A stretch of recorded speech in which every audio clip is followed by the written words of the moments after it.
ઉનાળાની ગરમીઓમાં શાકની શોર્ટેજ એટલી બધી વધી જાય છે કે શાકમાં શું બનાવવું તે સમજાતું નથી અને ઘણીવાર શાક મળતા પણ નથી. મળે છે તો એટલા બધા ફીકા હોય છે કે પસંદ પણ નથી આવતા અને ખૂબ મોંઘા હોય છે. તો આજ ડિમ્પલ્સ ડિશીસમાં 1 ચમચી તેલમાં કોઈપણ શાકભાજીના ઉપયોગ વગર, લસણ ડુંગળીના ઉપયોગ વગર ખૂબ જ સ્વાદિષ્ટ અને જેટલું સ્વાદિષ્ટ એટલું જ પૌષ્ટિક આપણે શાક તૈયાર કરીશું, એ પણ મિનિટોમાં અને ખૂબ જ સરળ રીતે. તો ચલો રેસીપી શરૂ કરીએ. તો જેમના માટે અહીંયા લેશું ઘરમાં જ મળી રહે તેવી દાળ, અને તે છે મગની દાળ. અહીંયા મેં ફોતરા વગરની દાળ લીધી છે. તમે ફોતરાવાળી દાળનો ઉપયોગ કરી શકો છો અથવા આખા મગનો ઉપયોગ પણ કરી શકો છો.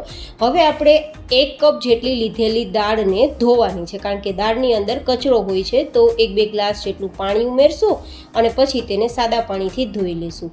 મગની દાળ છે તે ખૂબ જ તાકાતવાળી હોય છે, પાચનમાં હળવી પણ હોય છે અને કોઈ પણ બીમાર વ્યક્તિને ઊભા કરવાની તાકાત મગની દાળમાં હોય છે. તો આપણે અહીંયા મગની દાળનો ઉપયોગ કર્યો છે અને દરેક વ્યક્તિને મગની દાળ મીઠી હોવાના કારણે પસંદ પણ આવે છે. એ પણ એ રીતે તૈયાર કરીશું કે ખૂબ જ સ્વાદિષ્ટ શાક તૈયાર થાય અને જે લોકો દાળ નથી ખાતા તે લોકોને ખબર પણ ના પડે કે આ દાળથી તૈયાર થયેલું શાક છે. તો હવે આપણે આ રીતે ધોયેલી દાળમાંથી પાણી કાઢી લેશું અને હવે આપણી આ દાળને 2 ભાગ થાય ત્યાં સુધી સોફ્ટ કરવા માટે પલાળવાની છે. તો અહીંયા 1-2 ગ્લાસ જેટલું પાણી ઉમેરશું અને પછી ઢાંકીને 1-2 કલાક માટે છોડી દેશું તો સરસ પલળી જશે. જો તમારે ઉતાવળ હોય તો તમે ગરમ પાણીમાં અડધી કલાક જેવો સમય આપીને પલાળવા છોડી શકો છો. તો હવે મળીશું દાળ પલળ્યા બાદ.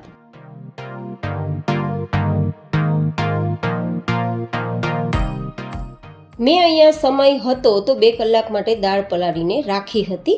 હવે આપણે દાળને જોવાની છે કે દાળ છે તે બરાબર પલળી ગઈ છે કે નહીં. તો કોઈ પણ મગનો એક દાણો હાથમાં લેવાનો અને 2 ભાગ કરવાની ટ્રાય કરવાની આ રીતે. તો તમે અત્યારે જોઈ શકો છો 2 ભાગ થઈ જાય છે, મતલબ દાળ બરાબર પલળી ગઈ છે. તો હવે તેમાંથી આપણે પાણી કાઢી લેવાનું છે, મતલબ અહીંયા આપણે દાળને નિતારી લેવાની છે. હવે આપણે આ પાણીનું કોઈ કામ નથી. તો નિતારેલી દાળને આપણે મિક્સરમાં લઈ લેશું. આપણે અહીંયા લગભગ 3 થી 4 ઇંચ જેટલો આદુનો ટુકડો ઉમેરીશું, જે આપણા જમવાને ફટાફટ પાચન કરશે, કારણ કે ગરમીની સિઝનમાં જમવાનું પાચન થતું નથી. આવા પ્રશ્ન લગભગ વ્યક્તિને થતા હોય છે. તો આદુ પાચન કરવાનું કામ કરશે. સાથે ટેસ્ટફુલ વેરાયટી તૈયાર કરવા માટે ને થોડી સ્પાઇસી તૈયાર કરવા માટે 3 નંગ જેટલા મરચાં ઉમેરીશું. મરચાં બહુ વધારે તીખા નથી. તમારા મરચાં તીખા હોય તો 1 અથવા 2 નંગ જેટલા જ ઉમેરવા, અથવા તીખાશ પ્રમાણે ઉમેરી શકાય.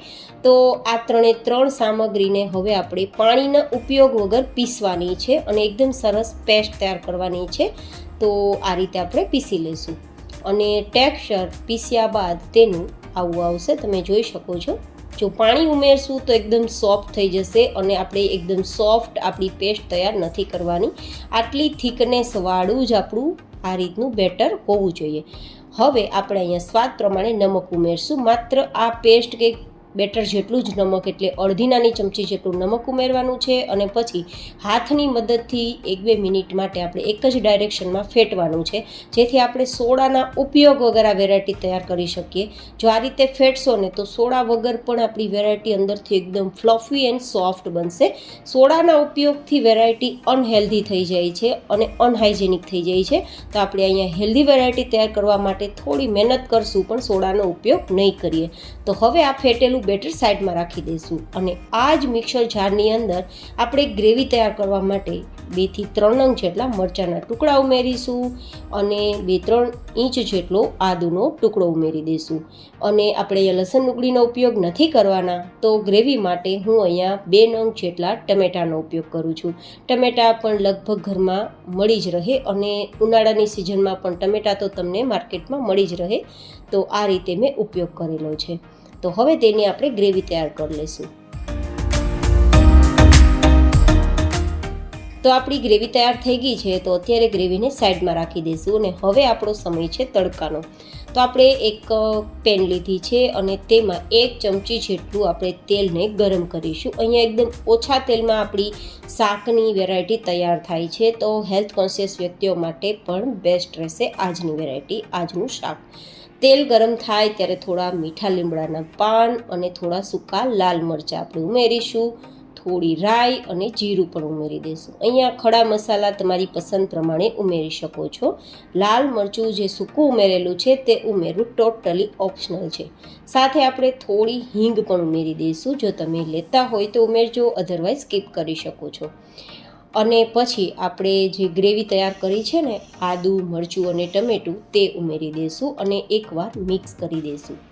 અને મિક્સ કર્યા બાદ આપણે તેમાં મસાલા કરી લઈશું. તો માત્ર ગ્રેવી પૂરતું નમક ઉમેરશું, અડધી નાની ચમચી જેટલું, અને ચપટી 2 ચપટી જેટલું હળદર પાવડર, 1 ચમચી જેટલું ધાણા જીરું પાવડર અને 1 થી 2 નાની ચમચી જેટલું લાલ મરચું પાવડર. અને પછી આ રીતે મિક્સ કરી દઈશું. અને મિક્સ કર્યા બાદ આપણી આ જે ગ્રેવી છે તેને કૂક કરવાની છે, જેથી તેમાં રહેલો કાચો ટેસ્ટ જતો રહે અને પરિણામે આપણો શાકનો સ્વાદ ખૂબ જ સારો આવે. તો હવે આપણે ધીમા ગેસની ફ્લેમ પર તેને ઢાંકી દઈશું અને જે 1 ચમચી જેટલું તેલ ઉમેર્યું છે ને તે ઉપર દેખાવા ના લાગે ત્યાં સુધી કૂક કરીશું.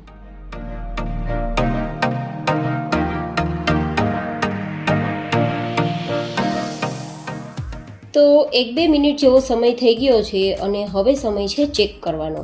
તો 1 ચમચી જે તેલ ઉમેર્યું હતું ને તે પણ ઉપર દેખાય છે. જો હવે આપણે આ રીતે એકવાર મિક્સ કરી દઈશું અને હવે આપણી આ વેરાયટી કે શાકને વધુ હેલ્ધી તૈયાર કરવા માટે 1 કપ જેટલું દહીં ઉમેરીશું. દહીં છે તે કેલ્શિયમનો ભંડાર છે અને આજની આપણી વેરાયટી છે તેમાં આપણે થોડી સ્પાઇસી કઢીનો પણ સ્વાદ મળે, સાથે શાકનો પણ સ્વાદ મળે, મતલબ 2 in 1 આપણી રેસીપી બને તેવો આપણે અહીંયા પ્રયત્ન કરેલો છે અને તેના માટે મેં દહીંનો ઉપયોગ કર્યો છે. પણ હા, દહીંને ઉમેર્યા બાદ ગેસની ધીમી ફ્લેમ રાખીને કન્ટિન્યુ ચલાવવાનું છે, નહીં તો દહીં ફાટી જશે. તો એકવાર આ રીતે ગ્રેવી સાથે દહીં મિક્સ થઈ જાય પછી આપણે અહીંયા વધારે હેલ્ધી સબ્જીને બનાવવા માટે 1 ચમચી કસૂરી મેથી ઉમેરીશું અને 1 ચમચી જેટલો સરગવાનો પાવડર. આ સરગવાનો પાવડર ઘરે તૈયાર કરેલો છે, હોય તો ઉમેરજો, નહીં તો સ્કીપ કરી શકો છો. ખૂબ જ હેલ્ધી તમારા શાકને તૈયાર કરશે અને આ રીતે સરગવાનો પાવડર ઉમેરી તમે 300 જેટલા રોગોને પણ દૂર રાખી શકશો. કારણ કે ઘણીવાર ઘણા બધા લોકો સરગવો નથી ખાતા, તો આ રીતે એકવાર પાવડર બનાવીને રાખી દેવો. કોઈ પણ શાકમાં, પરોઠામાં કે રોટલીમાં તમે ઉમેરીને તેમને ખવડાવી શકો છો અને હેલ્ધી રાખી શકો છો. હવે ટમેટાની અને દહીંની ખટાશને મેન્ટેન કરવા 1 ચમચી જેટલો ગોળ ઉમેરીશું. કારણ કે ગોળ છે એ પણ હેલ્ધી છે, તો આપણે ખાંડ નહીં ઉમેરીએ. અને પછી બધું જ એક સરખું મિક્સ કરવા માટે ચલાવીશું. ચલાવ્યા બાદ હવે આપણે આપણી આ ગ્રેવી છે તેને થોડી પાતળી બનાવવાની છે. તો અહીંયા લગભગ 2 થી 2.5 ગ્લાસ જેટલું ગરમ પાણી ઉમેરીશું. તમે અહીંયા નોર્મલ પાણી ઉમેરી શકો છો, પણ ગરમ પાણીથી એકદમ ટેસ્ટી શાક તૈયાર થાય છે અને ફટાફટ તૈયાર થાય છે અને તે ગ્રેવીને ઉકાળવામાં સમય નથી લાગતો, તો ગેસ પણ ઓછો જોઈએ છે. તો હવે આપણી ગ્રેવી ઉકળે ત્યાં સુધી ઢાંકીને મીડિયમ ગેસની ફ્લેમ પર કૂક કરીશું.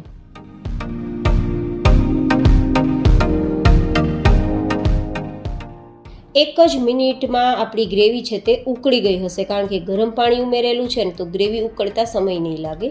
આ રીતે આપણી ગ્રેવી ઉકળી જાય ને પછી આપણે જે બેટર તૈયાર કર્યું છે ને મગની દાળનું, તેને આ રીતે આપણે ભજીયાની જેમ આપણી ગ્રેવીમાં થોડા અંતરે મૂકતું જવાનું છે. અને હા, ગેસની ફ્લેમ હાઈ રાખવાની છે, જેથી આપણી ગ્રેવી ઉકળતી રહે અને આપણે જે આ રીતે મગની દાળના નાના ભજીયા કે નાની પકોડી ઉમેરીએ તે ફટાફટ ફ્રાય થતી જાય અને ઉપર આવતી જાય, જેથી એકબીજા સાથે ચીપકે પણ નહીં અને બધી વસ્તુ ભેગી પણ ના થાય. તેના માટે આ ખાસ પ્રોસેસ જરૂરી છે.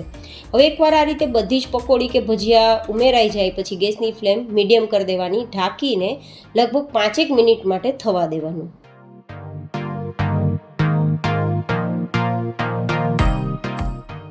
5 મિનિટ સુધી આપણે ચમચો પણ નથી ચલાવવાનો, નહીં તો એકબીજા બધા જ જે ભજીયા છે, જે પકોડી છે તે ભાંગી જશે, તૂટી જશે અને મિક્સ થઈ જશે. 5 મિનિટ પછી તમે જોઈ શકો છો કે આપણા ભજીયા ઉપર તરી રહ્યા છે, મતલબ એકદમ હલકા ફુલકા થઈ ગયા છે, જેનું કારણ છે એકદમ કૂક થઈ ગયા છે, બિલકુલ કાચા નથી. છતાં તમારે એકવાર ચપ્પુની મદદથી ચેક કરી લેવાનું કે કાચું નથી ને. આ રીતે થઈ ગયા બાદ ધાણા સ્પ્રિંકલ કરી મિક્સ કરી ધેન સર્વ કરી શકો છો. એન્ડ હા, અત્યારે આ ઓછા તેલમાં તૈયાર થયેલ હોવાથી થોડો કલર ડલ લાગે છે, તો એટ્રેક્ટિવ લુક આપવા માટે મેં થોડો અહીંયા ઘીનો તડકો આપ્યો છે, જેથી એટ્રેક્ટિવ લુક આવે, જો કે ટોટલી ઓપ્શનલ છે. તો કેવું લાગ્યું તમને આજે શાકભાજીના ઉપયોગ વગર તૈયાર થયેલું ખૂબ જ સ્વાદિષ્ટ શાક? મને તમે તમારા ફીડબેક કોમેન્ટમાં જરૂર બતાવજો. ફરી મળીશું એક નવી જ એન્ડ હેલ્ધી રેસીપી સાથે. ત્યાં સુધી stay healthy and stay happy.